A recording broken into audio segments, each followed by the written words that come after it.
Hello, नमस्कार साथियों। स्वागत है आपका हमारे YouTube चैनल ओपीएचयू पॉइंट पर। आज पढ़ेंगे हम कक्षा 10 की प्रश्नमाला 1.1 और वो है वास्तविक संख्याएं। तो सबसे पहले किसे कहते हैं वास्तविक संख्या, वो पढ़ेंगे। तो वास्तविक संख्या होती है परिमेय और अपरिमेय संख्याओं योग होती है, वास्तविक संख्या होती है। देखो, वास्तविक संख्याएं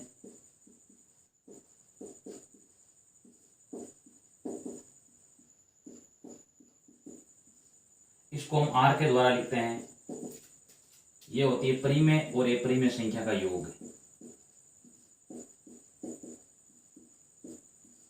प्लस अपरिमेय संख्या, इन दोनों का योग होती है वास्तविक संख्याएं। अगर संख्या परिमेय है या अपरिमेय है, वो सारी संख्याएं वास्तविक संख्याओं में आएगी। ठीक है। अपरिमेय कैसे किसे कहते हैं? जिस संख्या को हम p बटा क्यू के रूप में लिख सकते हैं वो होती है परिमेय संख्या। और इसमें जिसको हम p बटा क्यू के रूप में लिख सकते हैं परिमेय होती है, लेकिन q का मान 0 बराबर नहीं होना चाहिए। जैसे लिखा है मैंने 2/3 लिखा है, 4/3 लिखा है, तो यहाँ देखो 5/10 लिखा है, तो यहाँ सब जगह क्या देखो q का मान 0 नहीं है, तो इसलिए ये क्या है कि परिमेय संख्या है। अपरिमेय क्या होती है? जिसको नहीं लिख सकते p बटा क्यू के रूप में, वो क्या होती है? अपरिमेय संख्या होती है। बाकी जिस प्रकार देख सकते हैं √2 होती है, वो भी देखो एक अपरिमेय संख्या है। √6 अपरिमेय संख्या है। √7 है अपरिमेय संख्या है। √4 इसका मान देखो 2 हो जाएगा, ये परिमेय संख्या हो जाएगी। इस प्रकार जितनी भी संख्याएं परिमेय और अपरिमेय है, उनको सबको क्या बोलते हैं? साथ में वास्तविक संख्याएं बोलते हैं। तो हमारी इस प्रश्नमाला में वास्तविक संख्याओं के बारे में है। तो नई एनसीईआरटी के अनुसार पढ़ेंगे, देखो हम। ठीक है। और उसमें 1.1 में आपको क्या निकालना है? केवल अभाज्य गुणनखंड के बारे में दिया गया है, यानी सबका हमें अभाज्य गुणनखंड यहाँ पर निकालना है। देखो, तो 1 नंबर में संख्या आपके सामने दी गई है।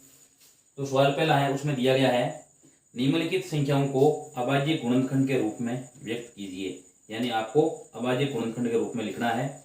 1 नंबर प्रश्न दिया गया है 140। तो कैसे लिखेंगे? देखो, इसको अभाज्य गुण के रूप में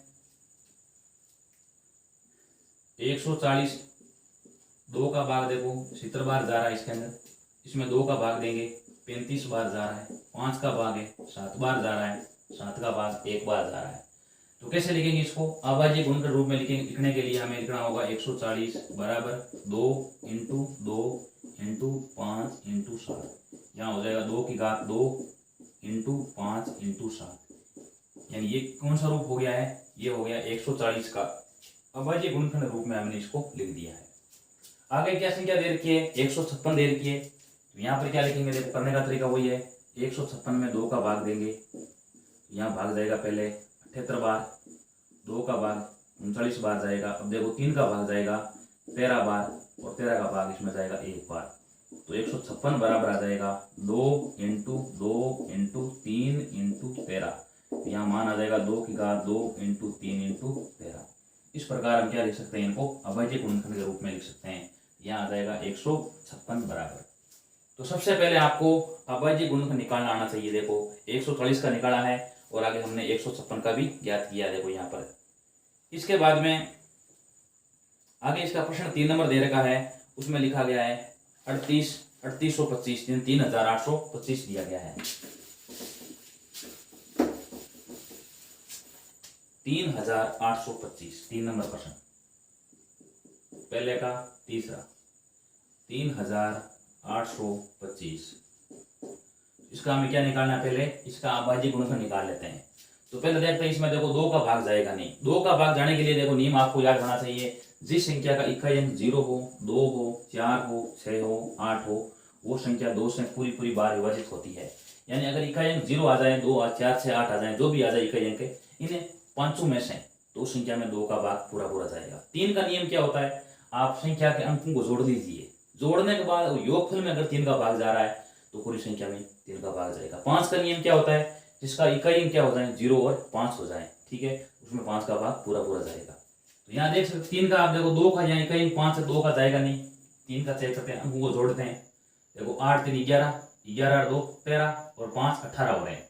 18 में 3 का भाग जा रहा है, इसलिए इस पूरी संख्या में 3 का भाग जाएगा। कितनी बार जाएगा देख रहे हैं? देखो 3 का भाग देखो, 3 में जाएगा 1 बार, बाद में 8 को लिखा है, 8 में जाएगा 2 बार, शेष 2 बचाएगा, आगे 2 लिखेंगे, और 22 में जाएगा 7 बार, 1 बचेगा, अब जाएगा 5 बार, यानी 1275 बार भाग जाएगा।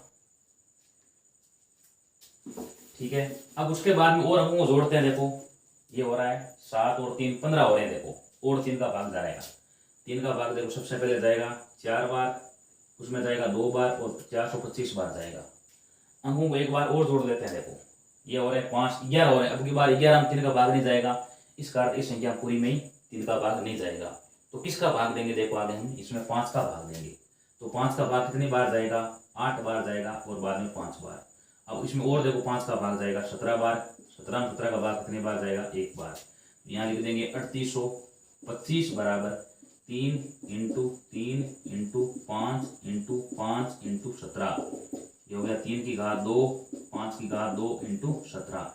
ये हमने 3825 को अभाज्य गुणनखंड के रूप में लिख दिया है। ये पहले का तीसरा लिख दिया हमने। उसके बाद में आगे है सवाल नंबर 4। 4 प्रश्न में आपको दिया है 5005 दिया गया है, 5005। जो चौथा पॉइंट है उसमें लिखा है 5005, 5005 यहाँ लिख दिया। अब देखते हैं, देखो इसमें 2 का भाग जाएगा नहीं, क्योंकि इसका इकाई अंक 5 है। अंक को जोड़ लेते हैं, 10 आ रहा है, 10 में 3 का भाग नहीं जा नहीं रहा है, इसलिए इसमें पूरी संख्या में 3 का भाग नहीं जाएगा। अब इसमें जो इकाई अंक 5 है, इसलिए इसमें 5 का भाग पूरा पूरा जाएगा। तो 5 का भाग कितनी बार जाएगा? देखो 5 का भाग जाएगा 1 बार, 0 0 1 बार। अब इसमें किसका भाग दे रहे हैं? देखो 7 का भाग चेक करें, भाग जा रहा नहीं जा रहा है। देखो 10 में जाएगा 1 बार, ठीक है, और उसके बाद में 3 शेष बच जाएगा, यानी इसके अंदर 7 का भाग जाएगा। 7 का भाग जाएगा इसके अंदर। देखो पहले 1 बार गया है, बाद में 3 शेष बचा, 0 लिख दिया है, और 30 में 4 बार जाएगा। उसके बाद में शेष 2 बचाया, भाग कितनी बार जाएगा? भाग 3 बार जाएगा। अब इसमें देखो यहाँ देख सकते हैं, अब इसमें 7 का भाग पूरा पूरा नहीं जाएगा, क्योंकि 14 में पूरा पूरा शेष 3 बचाएगा, पूरा पूरा नहीं जाएगा। अब 7 के बाद में 11 का चेक करते हैं। 11 का देखो 14 में जाएगा 1 बार, और 3 बचेगा, यानी 11 भाग जाएगा। 11 भाग कितनी बार जाएगा?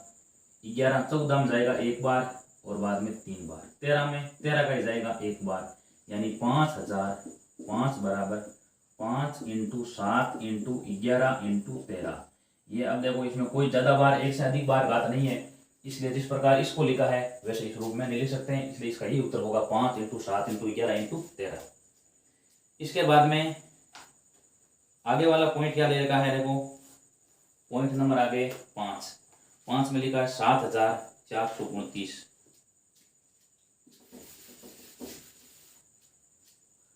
7429 5 नंबर पॉइंट है ये पहले का। अब 7429 में किसका भाग देंगे? देखो इसमें भाग है 7429 का चेक करना है। देखो इसमें देख सकते हैं 2 का भाग नहीं जाएगा, क्योंकि इसका इकाई क्या है? 9 है। अंक को जोड़ते हैं, जोड़ने पर आ रहा है, देखो 11 15 22 हो रहे हैं, इसलिए 3 का भाग भी नहीं जाएगा, 5 का जाएगा नहीं। 7 का चेक करते हैं। देखो 7 का देखो 7 में चला गया, 42 में जाएगा, बाद में 7 का भी नहीं जाएगा। 11 का देखो 11 का इसके अंदर चेक करते हैं। 11 का सबसे पहले कितनी बार जाएगा? देखो 74 में 6 बार जाएगा, शेष 6 बचाएगा, आगे 2 लिख दिया है। अब बाद में 5 बार जाएगा, शेष 7 बचाए, आगे 2 9 लिखेंगे, यानी इसमें 11 का भाग भी नहीं जाएगा। ठीक है, अब इसमें किसका भाग जाएगा? 17 का चेक करते हैं। देखो 17 का भाग इसमें सबसे पहले जाएगा 4 बार, शेष कितना बचाएगा? आगे 6, आगे 2, उसके बाद में शेष बचेगा यहाँ पर 11 बचेगा, और आगे 9। अब 17 का भाग पूरा पूरा जाएगा। देखो 17 का भाग पहले इसमें जाएगा 4 बार, ठीक है, और शेष कितना बचेगा? आगे 6, अब जाएगा 3 बार, ठीक है। उसके बाद में 11 बचेगा, अब जाएगा इसमें 7 बार। तो भाग कितनी बार गया है? 437 बार भाग चला गया है। अब इसमें देखो 17 का भाग चेक करते हैं, जा रहा है नहीं जा रहा है? 17 पहले 2 बार जाएगा 40 के अंदर, बाद में 9 बचेगा, 7 लेकिन 97 में भाग नहीं जाएगा। अभी 19 का चेक करते हैं। 19 का भाग इसमें कितनी बार जाएगा? पहले जाएगा 2 बार, शेष 5 57 में जाएगा, यानी 19 का भाग इसमें जाएगा सबसे पहले जाएगा 2 बार, 3 बार जाएगा, 2 बार जाएगा, और शेष क्या बचेगा? 5, अब जाएगा 3 बार। 23 का जाएगा कितनी बार जाएगा? 1 बार। तो 7429 बराबर 17 इंटू 19 इंटू 23। इस प्रकार हमने सारे प्रश्नों को उसके अभाज्य गुणनखंड के रूप में लिख दिया है। अभाज्य गुणनखंड का अर्थ है इन सभी संख्याओं में केवल अभाज्य संख्या का ही भाग दिया गया है। देख सकते हो, देखो ये जो भी संख्या यहाँ भाग दिया गया है सारी की सारी संख्याएं अभाज्य संख्या है। अभाज्य किसे कहते हैं? जिस संख्याओं में एक तो खुद का जा सकता है भाग, स्वयं का भाग जा सकता है और एक का जा सकता है, इसके अलावा उसमें किसी का भाग नहीं जाएगा। देखो 5 में केवल 5 का जाएगा या 1 का जाएगा, इसके अलावा किसी का भाग नहीं जाएगा। जितनी भी संख्या है इन सारी संख्याओं में एक तो स्वयं का भाग जाएगा और एक का भाग जाएगा। तो ये सारी संख्याएं क्या होती है? अभाज्य संख्या होती है। और अभाज्य संख्या को भाग देते हैं, इसलिए क्या कहते हैं? सारों को अभाज्य गुणनखंड कहा जाता है। आगे सवाल नंबर इसका है 2। दूसरा जो प्रश्न दे रखा है उसमें लिखा गया है पूर्णांकों के निम्नलिखित युग्मों के एलसीएम और एचसीएफ ज्ञात करो और बाद में जांच करनी है कि दोनों संख्याओं का गुणनफल बराबर होता है एलसीएम इंटू एचसीएफ। दूसरे का पहला क्या दे रखा है? दूसरे का पहले हम लिखा है 26 और 91। इसका हमें क्या निकालना है? दोनों का एलसीएम भी ज्ञात करना है, एचसीएफ भी ज्ञात करना है और उसके बाद में जांच भी करनी है। ठीक है, तो कैसे ज्ञात करेंगे? देखो हम पहले 26 को लिख लेते हैं। 26 बराबर 91 और 91 बराबर लिख देते हैं। देखो तो 26 का हम क्या निकालेंगे? देखो अभी हमने ज्ञात किया अभाज्य गुणनखंड, वैसा भी क्या ज्ञात करेंगे? सब कार्य के अंदर क्या करेंगे? इस 26 का हम अभाज्य गुणनखंड निकालेंगे। 2 का भाग 13 बार जाएगा, 13 का भाग 1 बार जाएगा, तो इसके अभाज्य गुणनखंड हो गए हैं 2 × 3, 2 × 13 हो गए हैं। ठीक है, 91 में क्या आएगा? देखो 91 का आएगा 7 × 13। 91 में देखो 2 का 3 का भाग 5 करने जाएगा, सीधे 7 का भाग 13 बार जाएगा। इसको भी हमें रफ कार्य में वैसे उसी प्रकार करना होगा आपको। 91 बराबर 7 × 13। अब इसमें पहले हम क्या निकालेंगे? देखो एलसीएम का होता है लघुत्तम समापवर्तक या लेशक। उसके बाद में ज्ञात करेंगे हम एचसीएफ। अब एलसीएम और एचसीएफ कैसे ज्ञात करेंगे? देखो एलसीएम क्या होता है? दोनों संख्याओं में ज्यादा बार जो संख्या आई हुई है वो क्या होती है? एलसीएम होती है। ठीक है, ज्यादा बार। एचसीएफ क्या होती है? कम बार संख्या आई हुई वो क्या होती है? इसके अंदर एचसीएफ होती है। अब देख सकते हैं दोनों के अंदर देखो 2 ज्यादा कितनी बार आया हुआ है? 2 के ज्यादा, इसमें 2 0 बार है, इसमें 1 बार है, ज्यादा 2 1 बार आया हुआ है, तो 2 बार 1 बार रख दिया। 7 दोनों में, इसमें 7 0 बार, इसमें 7 1 बार है, अधिक बार 7 1 बार आया हुआ है, तो यहाँ 7 रख देंगे। 13 देखो इसमें एक दोनों में 1 1 बार 13 है, 13 अधिक 1 बार ही हुआ तो 13 आ गया। अब क्या करेंगे? दोनों को गुणा कर लेंगे। कितना हो गया? देखो 91 × 2, तो उत्तर आ जाएगा इसका 182। इसका उत्तर क्या आ जाएगा? यहाँ लिख देते हैं 182, यानी इसका एलसीएम का मान क्या आ जाएगा? 182 आ जाएगा। 13 को 7 से 91 आ गया, 91 को 2 से गुणा करेंगे 182 आ गया। अब उसके बाद में एचसीएफ क्या होता है? सबसे जो कम बार आया हुआ है वो क्या होता है? एचसीएफ होता है। दोनों में देखो 2 कम 0 बार है, 0 बार को हम लिखना नहीं है। 7 दोनों में कम से कम 0 बार आया हुआ है, एक इसमें 1 बार, इसमें 0 बार है, दोनों में कम बार 0 बार संख्या है उसको नहीं लिखना है। 13 दोनों में देखो 1 1 बार आया हुआ है। ठीक है, 13 कम बार 1 बार ही है, तो क्या लिख दो? 13 का 13 हो जाएगा। अब जांच क्या करनी है? देखो जांच ये करनी है दोनों संख्याओं का गुणनफल बराबर एचसीएफ इंटू एलसीएम। ठीक है, तो पहले आप लिख लो यहाँ दोनों संख्याओं गुणनफल पहले याद कर लो। दोनों संख्याओं का गुणनफल। तो गुणनफल संख्या कौन कौन सी आपके सामने है? एक 26 है और एक 91 है। ठीक है, उसके बाद में आप लिखो एलसीएम इंटू एचसीएफ का मान निकालो। एलसीएम का मान आपको दिया गया है 182 दिया गया है। ठीक है, और एचसीएफ का मान आपको 13 दिया गया है। अब इसमें देखो ऊपर 26 आ रहा है और इसमें भी आपको 26 लाना, तो क्या करेंगे? देखो इसको आप लिख दोगे 91 × 2 लिख सकते हैं, अभी लिखा देखो हमने, इसको लिख दो 91 × 2। अब 13 को 2 से गुणा कर लो, उत्तर आ जाएगा 26 × 91। अब देख सकते हो गुणनफल भी 26 × 91 है और एलसीएम इंटू एचसीएफ का मान भी क्या है? 26 × 91 है।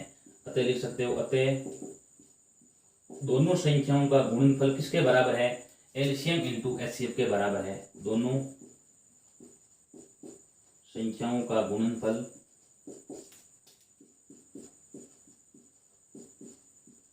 बराबर एलसीएम इंटू एचसीएफ के बराबर है।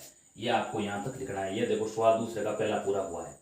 तो सबसे पहले कैसे करेंगे? देखो इन दोनों का जो हमने पहले प्रश्न में अभाज्य गुणनखंड ज्ञात किया है, दोनों के हम पहले अभाज्य गुणनखंड ज्ञात करेंगे, उसके बाद में इन दोनों का अलग अलग एलसीएम भी ज्ञात करेंगे, एचसीएफ भी ज्ञात करेंगे।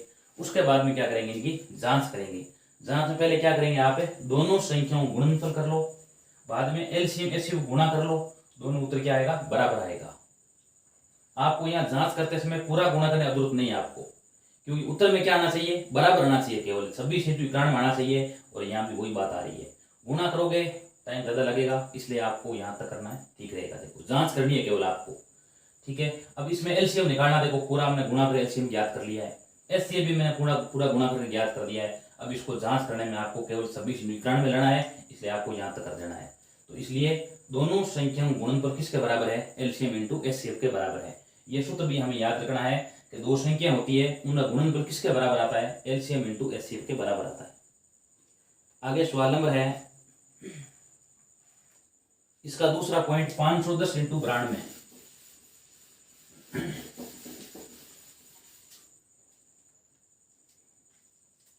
दूसरे प्रश्न का दूसरा पॉइंट 510 × 92। तो पहले क्या लिखेंगे हम, 510 के अभाज्य गुणनखंड लिखेंगे, उसके बाद में 92 के अभाज्य गुणनखंड लिखेंगे, उसके बाद में एलसीएफ ज्ञात करेंगे, उसके बाद में एचसीएफ ज्ञात करेंगे, उसके बाद में जांच करेंगे। देखो सबसे पहले रफ कार्य में करना है आपको ये 510 के अभाज्य गुणनखंड, 2 का भाग देना। देखो इकाई में 0 है, इसमें 2 का भाग पूरा पूरा जाएगा, 5 के अंदर जाएगा 2 बार, उसके बाद में 11 में भाग जाएगा 5 बार, और 5 का जाएगा। अब इनको जोड़ने पर कितना आ रहा है, 12 आ रहा है, तो 3 का भाग पूरा पूरा जाएगा। 3 का भाग पहले जाएगा 8 बार, 85 बार जाएगा, 85 में 5 का भाग जाएगा 17 बार, 17 में 17 का भाग जाएगा 1 बार।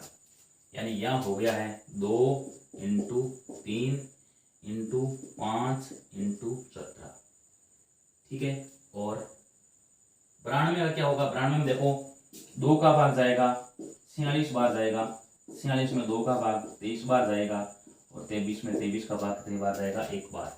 यानी ये हो गया है 92 का हो गया 2 × 2 × 23, तो ये उत्तर क्या आ गया है, 2 की घात 2 × 23।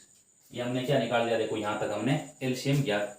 अब क्या करेंगे, देखो पहले मैंने क्या किया, केवल इनका अभाज्य गुणनखंड ज्ञात किया है, उसके बाद में क्या ज्ञात करेंगे, आगे हम इनका दोनों का एलसीएम और एचसीएफ ज्ञात करेंगे। देखो तो सबसे पहले एलसीएम क्या आएगा, मैंने बताया है, दोनों में ज्यादा बार जो संख्या आई हुई है वो क्या होती है, इनका एलसीएम होती है। ज्यादा बार देखो दोनों में 2 ज्यादा 2 बार आया हुआ है, देखो तो 2 की घात क्या आ जाएगा 2।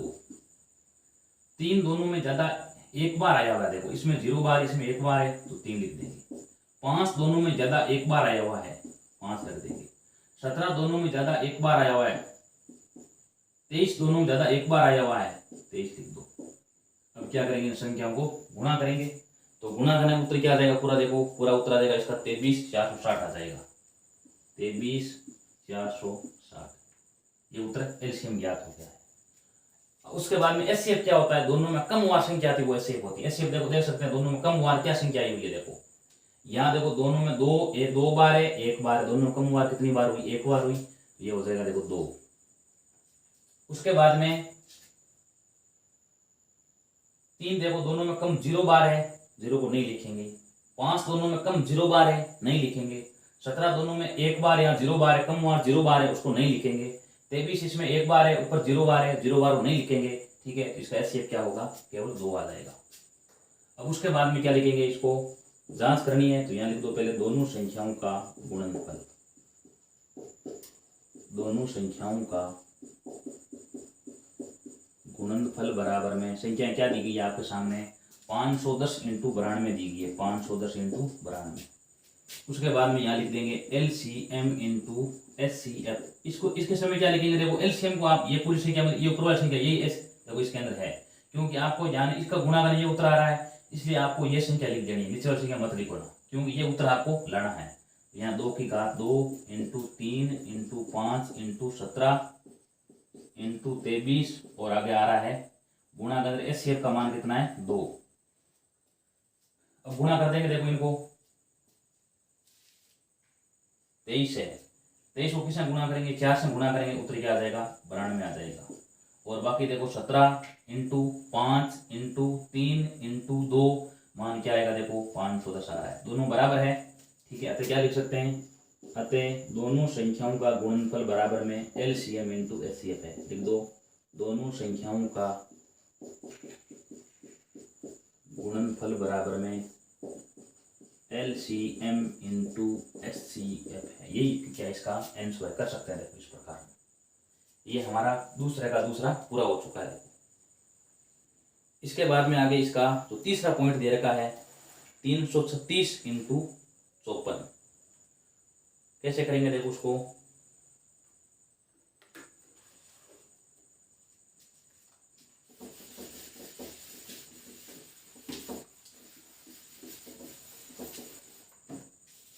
तीन सौ 36 इंटू 54 आपको लिखना है।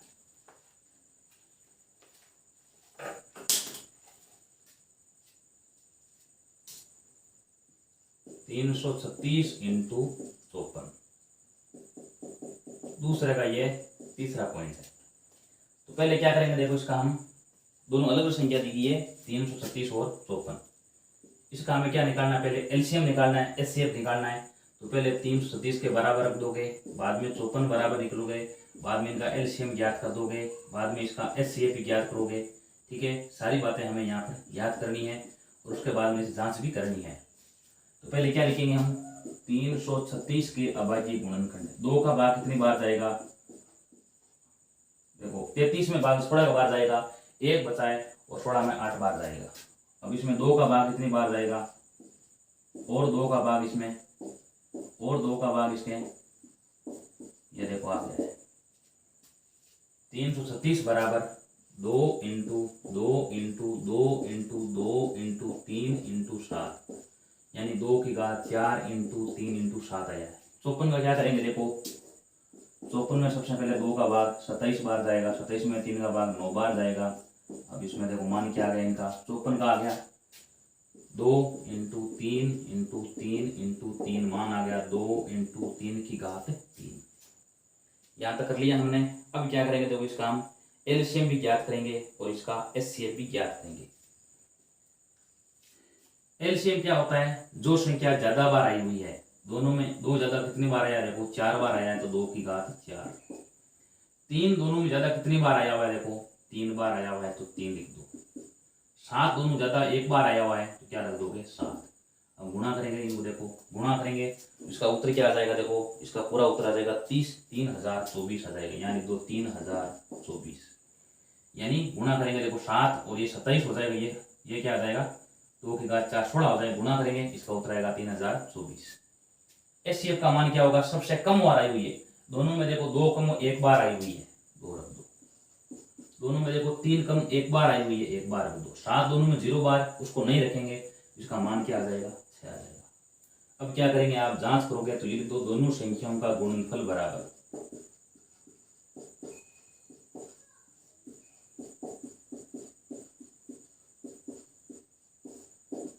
बराबर में 336 इंटू 54, उसके बाद में लिखोगे LCM इंटू HCF। LCM का मान आपके पास में देखो 2 की घात 4 है, 3 की घात 3 है, 7 है, और HCF का मान है 2 इंटू 3। आपको उत्तर ये लाना है केवल, और कुछ नहीं लाना है। ठीक है, तो इसका उत्तर कैसे आएगा देखो, यहाँ देख सकते हैं, देखो 2 की घात 3 की घात 3 का मान क्या होता है 27, 2 से गुणा किया, ये आ गया 54। ठीक है, अब देख सकते हो 2 की घात 4, देखो 2 की घात 4 इंटू 7 इंटू 3, इसका मान क्या होता है 330 आ जाएगा। देखो ये जांच हो गया। यहाँ देखो LCM गुणा HCF का मान भी यही है और दोनों संख्या गुणनफल भी क्या है, यही है। लिख सकते हो, अतः दोनों संख्याओं का गुणनफल किसके बराबर है, LCM इंटू HCF के बराबर है। दोनों संख्याओं का बराबर LCM इंटू HCF है। यहाँ तक आपको करना है। देखो तीनों प्रश्नों में हमने जांच कर दी है। इस प्रकार ये क्वेश्चन कंप्लीट होता है। उसके बाद में आगे सवाल नंबर 3 में क्या करना, देखो हमें प्रश्न नंबर 3 में आपको LCM और HCF ज्ञात करना है। ठीक है, प्रश्न में क्या दिया गया है, अभाज्य गुणनखंड विधि के द्वारा LCM और HCF ज्ञात करो। तीसरे का पहला या तीसरे का दूसरा हो जाएगा। पहला लिखा है 12, 15, 21, ठीक है। उस दूसरे का दिया गया है 17, 23, 29, 17, 23 और 29। तो क्या करेंगे, देखो इनका हमें अभाज्य गुणनखंड विधि के द्वारा इनका एलसीएम और एचसीएफ ज्ञात करना है। 12, 15, 21 है और दूसरा है 17, 23 और 29 है।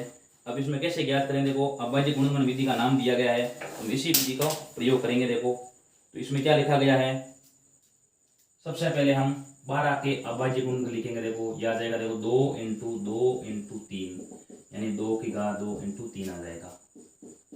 15 का आ जाएगा 3 इंटू 5, 21 का आ जाएगा 3 इंटू 7।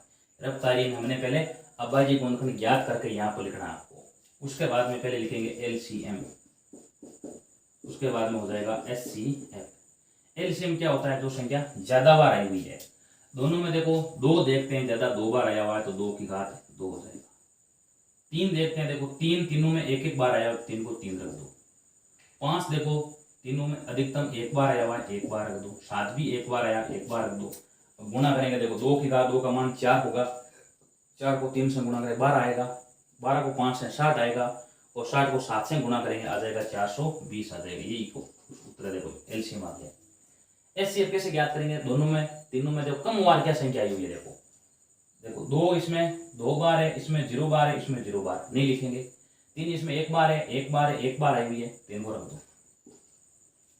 और उसके बाद 5 देखो इसमें 1 बार है, बाकी 2 में 0 बार है, नहीं लिखेंगे। 7 इसमें 1 बार है, बाकी 2 में 7 0 बार आई हुई है, नहीं लिखेंगे।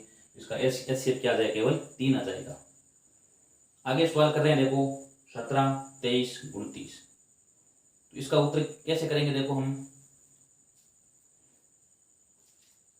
17 का अभाज्य गुणनखंड 17 होगा, 23 का अभाज्य गुणनखंड 23 होगा, 29 का अभाज्य गुणनखंड 29 होगा, ठीक है। क्योंकि अभाज्य संख्या है तीनों, इसमें इसी का भाग जाएगा केवल। तो सबसे पहले लिखेंगे एलसीएम, उसके बाद में लिखेंगे एचसीएफ। एलसीएम का मान आएगा, देखो आपको जाने अधिक बार संख्या तीनों में, 17 तीनों में अधिक 1 बार आई हुई है। इसमें 1 बार, इसमें 0 बार 0 बार, तो 0 बार अधिकतम 1 बार आई हुई है एलसीएम के अंदर। 23 इसमें 1 बार है, बाकी 2 में 0 0 बार आई हुई है, अधिक 1 बार आई है, 1 बार रख देंगे। देखो 29 इसमें 1 बार है, बाकी 2 में 0 बार है, अधिक 1 बार आई हुई है, 1 बार रख देंगे। और एचसीएफ क्या, देखो 17 इसमें 1 बार है, बाकी 2 में 0 बार है, नहीं लिखेंगे। 23 इसमें 1 बार है, बाकी 2 में 0 बार है, 23 को नहीं लिखेंगे। 29 इसमें 1 बार है, बाकी 2 में 0 बार है, नहीं लिखेंगे। इसमें कोई संख्या को नहीं आ रही है, देखो, इसलिए इसका एचसीएफ क्या आ जाएगा, 1 आ जाएगा। अब 17, 23, 29 को गुणा करेंगे, इसका उत्तर क्या आ जाएगा, 11, 339। 11, 339, यही क्या देखो इसका आंसर है। अब देखो तीसरा पॉइंट है 8, 9, 25। उसको भी इसी तरीके से हम कर सकते हैं, ज्यादा कोई हार्ड क्वेश्चन नहीं है, कर सकते हैं आराम से। अब आगे सवाल नंबर कर रहे हैं, देखो इसका 4 नंबर। 4 प्रश्न में लिखा गया है कि एचसीएफ आपको दिया गया है और आपको एलसीएम ज्ञात करना है। प्रश्न के अंदर आपको एलसीएम दिया गया है और इसमें एचसीएफ आपको ज्ञात करना है।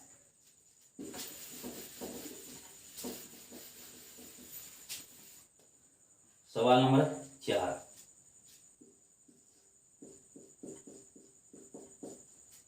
एचसीएफ संख्या कौन कौन सी है, देखो 306 और 657। इनका एचसीएफ क्या दिया गया आपके सामने, 9 दिया गया है और इनका आपको एलसीएम ज्ञात करना है। एलसीएम आपको यहाँ पर ज्ञात करना है। तो देखो सूत्र याद होना चाहिए आपको, एलसीएम इंटू एचसीएफ बराबर क्या होता है, दोनों संख्याओं का गुणनफल। जो चीज ज्ञात करनी है उधर इधर लिखोगे, देखो दी हुई है वो आगे लिख दो, दोनों संख्याओं का गुणनफल। कई बार आपको गुणनफल एक एलसीएम दिया होगा, एचसीएफ दिया होगा, एक संख्या दी होगी, दूसरी ज्ञात करनी हो सकती है, तो इस संख्या को इधर लिखेंगे, एलसीएम एचसीएफ उधर लिख देंगे। जो आपको ज्ञात करनी है वो इस साइड में लिखनी है आपको। एलसीएम का मान ज्ञात करना है, एचसीएफ का 9 दिया गया है। आगे देखो संख्या कौन सी है, 306 और 657 है। तो एलसीएम का मान आ जाएगा 306 इंटू 57 और बट्टे में लगा दो 9। तो ये एलसीएम क्या आ जाएगा, देखो इसके अंदर 4 9 का भाग देंगे। देखो 9 का भाग कितनी बार जाएगा, पहले जाएगा 3 बार, बाद में 4 बार, उत्तर आ जाएगा 34 इंटू 657। 30 में देखो 9 का भाग 3 बार जाएगा, शेष बचेगा 3 और 34। क्या करेंगे, गुणा कर लेंगे। किसको गुणा करेंगे, देखो 34 को क्या करेंगे, गुणा कर लेंगे। किसे करना है, 57 से गुणा, उत्तर क्या आ जाएगा इसका 22, 33, 8 आ जाएगा। एलसीएम का मान यहाँ पर आ जाएगा 22, 23 और 8 आ जाएगा। ठीक है, यही क्या देखो इसका आंसर है। देखो इस प्रकार हम क्या कर सकते हैं, इसको कर सकते हैं। देखो इस क्वेश्चन के अंदर आपको क्या दिया गया है, एलसीएम आपको ज्ञात करना है, एचसीएफ दिया गया है, तो सूत्र काम आएगा एलसीएम इंटू एचसीएफ बराबर दोनों संख्याओं का गुणनफल। अब इसमें देखो एलसीएम ज्ञात करना है, एचसीएफ का 9 दिया गया बराबर गुणनफल हो दोनों संख्याओं का। अब यहाँ 9 गुणा में आगे भाग में चलाएगा, पक्षांतर होगा इसका 9 का। ठीक है, अब 9 का भाग चला जाएगा 34 बार, 3 और 6 के अंदर गुणा कर लेंगे, उत्तर आ जाएगा 22, 33, 8। यही क्या देखो इसका आंसर है। अब आगे सवाल नंबर है 4 दिया गया है, 4 कर रहे हैं। देखो इस 4 में क्या लिखा गया है, आपको जांच करनी है। देखो जांच कीजिए कि किसी प्राकृत संख्या n के लिए संख्या 6 की घात n 0 पर समाप्त हो सकती है। जांच करनी है, तो कैसे करेंगे, देखो इसकी हम जांच।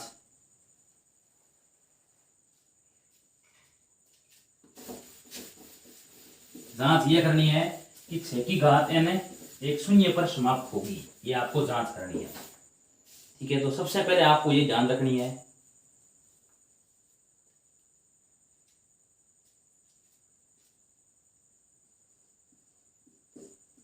यदि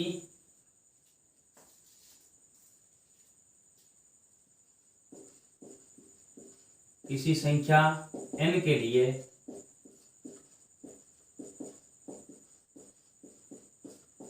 छह की घात n शून्य पर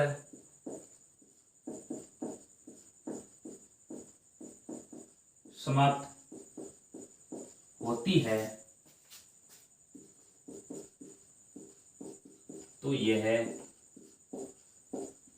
5 से विभाज्य होगी। जो संख्या शून्य पर, यानी जिस संख्या के अंत में शून्य आ रहा है, उस संख्या में 5 का भाग पूरा पूरा जाएगा, 5 से विभाज्य होगी। ठीक है, अब हम क्या लिखेंगे, देखो जो 6 की घात n आपको दिया गया है, इसके हम क्या करेंगे, देखो अभाज्य गुणनखंड आना चाहिए। यानी 6 की घात n के क्या निकालेंगे हम, जो 6 की घात n बराबर हो जाएगा 2 इंटू 3 और यहाँ हो जाएगा n। अब देख सकते इसके अंदर देखो, जब विभाज्य होने का अर्थ क्या है, इसके अभाज्य गुणनखंड में क्या आना चाहिए, 5 आना चाहिए। देखो इसके अभाज्य गुणनखंड में 5 का स्थान नहीं है। देखो ठीक है, यहाँ लिख सकते हो 6 की घात n के अभाज्य गुणनखंड में 5 आना चाहिए, 5 आना चाहिए। यानी इस संख्या को 5 से विभाजित होने के लिए इसमें क्या आना चाहिए, अभाज्य गुणनखंड में 5 आना चाहिए। अब देखो यहाँ कहीं 5 आया हुआ है क्या, इसमें 5 का स्थान नहीं है। ठीक है, इसके अंदर 5 नहीं है। देखो इसमें क्या है, केवल 2 व 3 आई हुई है। लिख सकते हो 6 की घात n के अभाज्य गुणनखंड में 2 व अभाज्य गुणनखंड में संख्या कौन कौन सी है, संख्या 2 व 3 है। अब इसमें देखो 5 कोई स्थान नहीं है, यहाँ पर 5 एक बार गया हुआ नहीं है। देखो 5 का स्थान नहीं है। ठीक है, अतः लिख सकते हो 6 की घात n शून्य पर समाप्त नहीं होगी, शून्य पर समाप्त नहीं होगी। यहाँ हमें क्या लिखना होगा, देखो सबसे पहले आपको ये लिखना है, यदि किसी संख्या n के लिए 6 की घात n अगर शून्य पर समाप्त होती है, तो ये 5 से विभाज्य होनी चाहिए। और विभाज्य कब होगी 5 से, जब 6 की घात n के अभाज्य गुणनखंड में क्या आना चाहिए, 5 आएगा। ठीक है, अब क्या करेंगे हम, इसके अभाज्य गुणनखंड निकालेंगे 6 की घात n के, वो आएगा 2 इंटू 3 की घात n। अब इसमें देखो 5 का कोई स्थान नहीं है, यानी 6 की घात n के अभाज्य गुणनखंड में संख्या 2 व 3 है। ठीक है, इसमें 5 का स्थान नहीं है, इसमें 5 का स्थान नहीं है, 5 का इसमें कोई स्थान नहीं है। अतः 6 की घात n शून्य पर समाप्त नहीं होगी। आपको यहाँ तक ऐसा प्रश्न करना है। देखो ये सवाल नंबर 5 का आंसर इस प्रकार लिखना है। आपको दोबारा देख लेते हैं एक बार। यदि किसी संख्या n के लिए 6 की घात n शून्य पर समाप्त होती है, यानी 6 की घात n, अब n का मान 1 2 3 4 कुछ भी हो, उसका अंत में क्या आना चाहिए। जब 6 की घात 1 रखते हैं तो इसका मान 6 आ रहा है, 6 की घात 2 रखते हैं 36 आ रहा है, 6 की घात 3 रखते हैं, इस प्रकार देखो अंत में क्या आएगा, देखो इसके अंदर शून्य नहीं आएगा। देखो ये इसका अर्थ ये है। ठीक है, यहाँ लिखेंगे शून्य समाप्त होती है तो ये 5 से विभाज्य होगी। अगर इसके n का मान कोई भी रख दो, अगर अंत में 0 आएगा यानी वो संख्या 5 से पूरी बार विभाजित होगी। लेकिन आपको ध्यान है 6 की घात n के अभाज्य गुणनखंड में 5 आना चाहिए। अगर विभाज्य है तो उसके क्या होना चाहिए, इसमें 5 आना चाहिए।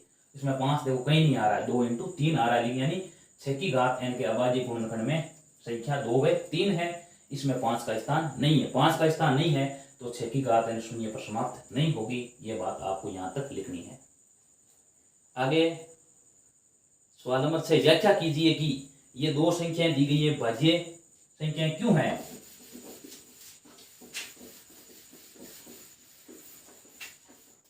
छह में देखो दो संख्या दी गई है। एक तो आपको दी गई है 7 × 11 × 13 + 13। ये बताना है भाज्य संख्या क्यों है। इसमें देखो 13 बार कॉमन लेना है दोनों में। ये देखो तीनों संख्या गुणन दी गई है, संख्या अलग दी गई है, इसलिए में 13 कॉमन लेना है। यहाँ बचेगा 7 × 11 × 1 बचेगा यानी 11, और यहाँ प्लस बचेगा 1। ये 13 से भाज्य है। 13 से भाज्य क्यों है, क्योंकि उभयनिष्ठ गुणनखंड क्या है, देखो उभयनिष्ठ गुणनखंड 13 यानी इन दोनों के गुणनखंड में 13 आया हुआ है, इसलिए भाज्य है। क्योंकि इसमें उभयनिष्ठ गुणनखंड 13 है, यानी इन दोनों के गुणा में 13 आया हुआ है। क्योंकि इसमें उभयनिष्ठ गुणनखंड 13 है, इसलिए क्या है, संख्या 13 से भाज्य है। ये 13 से भाज्य क्यों है, क्योंकि इसमें उभयनिष्ठ गुणनखंड यानी दोनों उभयनिष्ठ है, दोनों में है, दोनों में क्या आया हुआ है, 13 आया हुआ है, इसलिए ये संख्या भाज्य है। दूसरा क्या दिया है, 7 × 6 × 5 × 4 × 3 × 2 × 1 + 5 दिया गया है। इसमें 5 को बार कॉमन ले लो, यहाँ बचेगा 7 × यहाँ 1 बचेगा, देखो तो 6 × 1 6 बचेगा, यहाँ आगे 4 × 3 × 2 × 1 + 1 रख दो। अब ये 5 से भाज्य है, ये है 5 से भाज्य है, तो क्यों है लिख दो, क्यों है, क्योंकि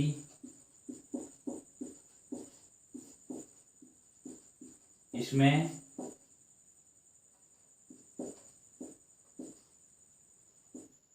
उभयनिष्ठ गुणनखंड क्या है, देखो उभयनिष्ठ गुणनखंड 5 है, यानी इन दोनों संख्याओं में उभयनिष्ठ गुणनखंड क्या है। इसमें दो संख्या दी गई है, एक देखो एक यहाँ से लेकर के ये संख्या, एक ये है और एक ये है। दो संख्या में 5 दोनों में आया हुआ है, यानी 5 इनका उभयनिष्ठ गुणनखंड है, इसलिए यह संख्या क्या है, भाज्य है। ये संख्या 13 से भाज्य है और ये संख्या 5 से भाज्य है। सवाल नंबर अंतिम और 7वां सवाल क्या दिया गया है, किसी खेल के मैदान के चारों ओर एक वृत्ताकार पथ है। इस मैदान का चक्कर लगाने में सोनिया को 18 मिनट लगते हैं, और जबकि इसी मैदान में चक्कर लगाने में रवि को 12 मिनट लगते हैं। वे दोनों एक ही स्थान से एक ही समय में चलना प्रारंभ करते हैं, एक ही दिशा में चलते हैं, तो कितने समय बाद में पुनः प्रारंभिक स्थान पर मिलेंगे। आप देख सकते हैं, देखो ये एक खेल का मैदान है, इसमें दो है, एक तो सानिया और एक रवि। सानिया क्या करती है, सोनिया इसके अंदर 18 मिनट में चक्कर लगाती है, सोनिया, और रवि क्या करता है 12 मिनट में चक्कर लगाता है। ठीक है, अब ये बताना है कि ये दोनों एक समय में रवाना होने के बाद वापिस कब मिलेंगे, कितने समय बाद वापिस एक जगह मिलेंगे। ठीक है, तो यहाँ पहले सवाल नंबर 7 में क्या निकालना, आपको 18 का अभाज्य गुण निकालना है और 12 के अभाज्य गुण का निकालना है। तो यहाँ आएगा देखो 2 × 3 × 3 यानी 2 × 3 की घात 2। 12 का आ जाएगा 2 × 2 × 3 यानी 2 की घात 2 × 3। इसका हम एलसीएम ज्ञात कर लेंगे। अब देख सकते हैं, देखो यहाँ पर यहाँ से दोनों दौड़ना शुरू करते हैं। देखो सोनिया और रवि। रवि क्या करता है, देखो एक चक्कर में 12 मिनट लगाता है, 2 चक्कर में 24 मिनट लगाता है, 3 चक्कर में 36 मिनट लगाता है। यानी रवि क्या करता है, 3 चक्कर पूरा कर देता है। 3 चक्कर पूरा करने में 36 मिनट का समय लगाता है। ठीक है रवि। सोनिया क्या करती है, शुरू होती है वहीं से। सोनिया को एक चक्कर लगाने में 18 मिनट लगते हैं और 2 चक्कर में 36 मिनट लगाते हैं। ठीक है, सोनिया को 2 चक्कर लगाती है। सोनिया क्या करती है, 2 चक्कर लगाती है और वो पूरा 36 मिनट के बाद में कर लेती है। अब ये दोनों वापिस वहीं पर मिलेंगे, कहीं मिलेंगे जहां से रवाना हुए थे वहीं मिलेंगे, वहां 36 मिनट के बाद मिलेंगे। 36 मिनट बाद कब होगा, जब रवि अपना तीसरा चक्कर पूरा करेगा और सोनिया अपना दूसरा चक्कर पूरा करेगी। ठीक है, तब ये दोनों आपस में मिल जाएंगे। हमें दोनों क्या निकालना होगा, यहाँ पर एलसीएम ज्ञात करना होगा। यहाँ देखो ज्यादा बार संख्या आई हुई वही एलसीएम होती है। दोनों में देखो दो बार आया हुआ है, 2 बार रख दो। 3 दोनों में ज्यादा 2 बार आया हुआ है, 3 को रख दो। उत्तर क्या आ जाएगा, 4 × 9 यानी 36। इसका उत्तर क्या होगा, 36। यानी दोनों 36 मिनट के बाद में वापिस पुनः प्रारंभिक स्थान पर मिलेंगे। ठीक है, देखो वे दोनों 36 मिनट बाद पुनः प्रारंभिक स्थान पर मिलेंगे।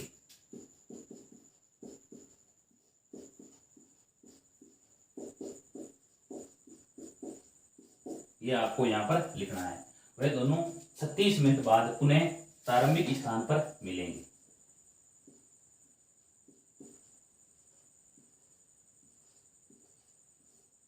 प्रारंभिक स्थान पर मिलेंगे, यही इस प्रश्न का क्या है, आंसर है।